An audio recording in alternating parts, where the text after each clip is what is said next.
320 मोट केतोटी गुणनीयक अच्छी निर्णय कर। ताले 320 को मुझे लिखिपारि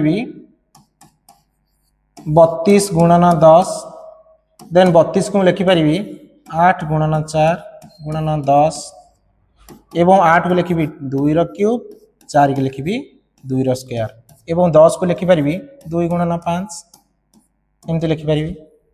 ताले देख ये 2 रो घात केते 3 2 5 1 6 ताले 2 to the 6 into 5 to the 1।